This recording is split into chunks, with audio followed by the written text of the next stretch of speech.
যে স্কিমটো কি আছে সঠিকটো আমি নাজানো, কিন্তু ড্ৰেইনটো যিটো হৈছে সেইটো কামক লৈ আমি মোটেও সন্তুষ্ট নহয়। কাৰণ ড্ৰেইনটো ক'ৰবাত যদি ওখ হৈছে, ক'ৰবাত চাপৰ হৈছে। এই লাইট পোষ্ট, বিদ্যুতৰ যিবিলাক লাইট পোষ্ট আছে এইবিলাক মাজত হৈ ড্ৰেইনটো বনাই দিছে। ৰডটো আমি চাইছো, মানে ৰডটো যেনেকে দিব লাগিছিল তেনেকে দিয়া নাই, তেনেকে কামবিলাক কৰি আছে। কিন্তু সম্পূৰ্ণ আমি সন্তুষ্ট নহয় ড্ৰেইনৰ কামটো লৈ। বিভাগীয় কৰ্তৃপক্ষ মানে কৰ্তৃপক্ষৰ কোনো মানুহ আজিলৈকে দেখা নাই মিস্ত্ৰীৰ লগতে। তেওঁলোকে অকলে অকলে মানে মিস্ত্ৰীয়ে কাম কৰি আছে, মিস্ত্ৰীয়ে ঢালাই দি আছে। ইঞ্জিনিয়াৰ যিজন আছে তেওঁক এতিয়ালৈকে আমি দেখাই পোৱা নাই, কেনেকে জনাম? স্কিম গভৰ্ণমেণ্টৰ ফালৰ পৰাতো স্কিম ধুনীয়াই আহে, কিন্তু বিভাগীয় কৰ্তৃপক্ষই গাফিলতি কৰাৰ কাৰণে কণ্ট্ৰেক্টাৰ বিলাকে এইবিলাক কামত দুৰ্নীতি কৰিবলৈ সাহস পায় আৰু দুৰ্নীতি কৰে। আমাৰ ইয়াত যিখন ড্ৰেইন হৈছে, এই ড্ৰেইনখনৰ মাজত আপোনাৰ লাইট পোষ্ট, কাৰেণ্টৰ খুঁটিবিলাক মাজত দি থৈ দিছে। গতিকে এই সময়ত কি হ'ব, 6 মাহ নযাওঁতে এইটো জাবৰ জোথৰ লাগি পেলাই জাম হৈ যাব, তাৰপিছত আকৌ ৰাস্তাত পানী ওলাব। চৰকাৰে দিয়া টকাখিনি, আমাৰ টেক্সৰ টকাখিনি এনেই এফালে যাব। আৰু আপোনাৰ এই ড্ৰেইনটো যে বনাইছে, ইয়াত আপোনাৰ ৰডখিনি যিমান জোখত দিব লাগিছিলে সেইখিনি জোখত দিয়া নাই। তথাপি আমি বাৰে এই আমাৰ মিস্ত্ৰী যিসকলে কাম কৰি আছে তেওঁলোকক জনাইছো, তেওঁলোকে কৈছে যে আমি ইঞ্জিনিয়াৰক খবৰ দিম, কিবা কৰিম, কিন্তু আজিলৈকে আমাৰ দেখাত এজনো ইঞ্জিনিয়াৰে আহি পেলাই এইখিনি ৰাস্তা বা বিভাগীয় কোনো মানুহ আহি পেলাই এই ৰাস্তাটো কোনো খা খবৰ লোৱা দেখা পোৱা নাই আমি। আৰু আমাৰ চকুত পৰা নাই আজিলৈকে আহা, কিন্তু আহিছে যদি আমি গম পোৱা নাই।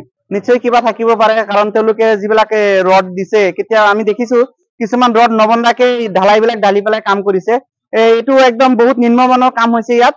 গতিকে মই অসমৰ মুখ্যমন্ত্ৰী মহোদয়ক মই আহ্বান জনাও, তেখেতে তেওঁলোক বিভাগীয় কৰ্তৃপক্ষৰ দ্বাৰা ভালকে তদন্ত কৰক, যাতে এই ড্ৰেইনটো সুন্দৰকে হয়। আমাৰ গাঁৱলীয়া ৰাস্তাবিলাকত এনে ড্ৰেইন নহয়, যিহেতু হৈছে তথাপি কামখিনি যাতে ভালকে হয়, তাৰ কাৰণে মই অসমৰ মুখ্যমন্ত্ৰী মহোদয়ক আহ্বান জনাইছো। যে স্কিমটো কি আছে সঠিকটো আমি নাজানো, কিন্তু ড্ৰেইনটো যিটো হৈছে সেইটো কামক লৈ আমি মোটেও সন্তুষ্ট নহয়। কাৰণ ড্ৰেইনটো ক'ৰবাত যদি ওখ হৈছে, ক'ৰবাত চাপৰ হৈছে। এই লাইট পোষ্ট, বিদ্যুতৰ যিবিলাক লাইট পোষ্ট আছে এইবিলাক মাজত হৈ ড্ৰেইনটো বনাই দিছে। ৰডটো আমি চাইছো, মানে ৰডটো যেনেকে দিব লাগিছিল তেনেকে দিয়া নাই, তেনেকে কামবিলাক কৰি আছে। কিন্তু সম্পূৰ্ণ আমি সন্তুষ্ট নহয় ড্ৰেইনৰ কামটো লৈ। বিভাগীয় কৰ্তৃপক্ষ মানে কৰ্তৃপক্ষৰ কোনো মানুহ আজিলৈকে দেখা নাই মিস্ত্ৰীৰ লগতে। তেওঁলোকে অকলে অকলে মানে মিস্ত্ৰীয়ে কাম কৰি আছে, মিস্ত্ৰীয়ে ঢালাই দি আছে। ইঞ্জিনিয়াৰ যিজন আছে তেওঁক এতিয়ালৈকে আমি দেখাই পোৱা নাই, কেনেকে জনাম? স্কিম গভৰ্ণমেণ্টৰ ফালৰ পৰাতো স্কিম ধুনীয়াই আহে, কিন্তু বিভাগীয় কৰ্তৃপক্ষই গাফিলতি কৰাৰ কাৰণে কণ্ট্ৰেক্টাৰ বিলাকে এইবিলাক কামত দুৰ্নীতি কৰিবলৈ সাহস পায় আৰু দুৰ্নীতি কৰে। আমাৰ ইয়াত যিখন ড্ৰেইন হৈছে, এই ড্ৰেইনখনৰ মাজত আপোনাৰ লাইট পোষ্ট, কাৰেণ্টৰ খুঁটিবিলাক মাজত দি থৈ দিছে। গতিকে এই সময়ত কি হ'ব, 6 মাহ নযাওঁতে এইটো জাবৰ জোথৰ লাগি পেলাই জাম হৈ যাব, তাৰপিছত আকৌ ৰাস্তাত পানী ওলাব। চৰকাৰে দিয়া টকাখিনি, আমাৰ টেক্সৰ টকাখিনি এনেই এফালে যাব। আৰু আপোনাৰ এই ড্ৰেইনটো যে বনাইছে, ইয়াত আপোনাৰ ৰডখিনি যিমান জোখত দিব লাগিছিলে সেইখিনি জোখত দিয়া নাই।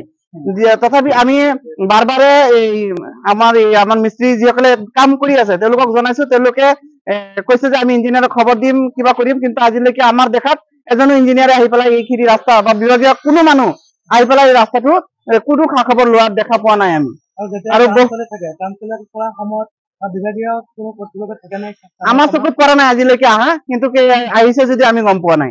নিশ্চয় কিবা থাকিব পাৰে, কাৰণ তেওঁলোকে যিবিলাকে ৰড দিছে, কেতিয়া আমি দেখিছো কিছুমান ৰড নবন্ধাকে ঢালাইবিলাক ঢালি পেলাই কাম কৰিছে। এইটো একদম বহুত নিম্নমানৰ কাম হৈছে ইয়াত। গতিকে মই অসমৰ মুখ্যমন্ত্ৰী মহোদয়ক মই আহ্বান জনাও, তেখেতে তেওঁলোক বিভাগীয় কৰ্তৃপক্ষৰ দ্বাৰা ভালকে তদন্ত কৰক, যাতে এই ড্ৰেইনটো সুন্দৰকে হয়। আমাৰ গাঁৱলীয়া ৰাস্তাবিলাকত এনে ড্ৰেইন নহয়, যিহেতু হৈছে তথাপি কামখিনি যাতে ভালকে হয়, তাৰ কাৰণে মই অসমৰ মুখ্যমন্ত্ৰী মহোদয়ক আহ্বান জনাইছো।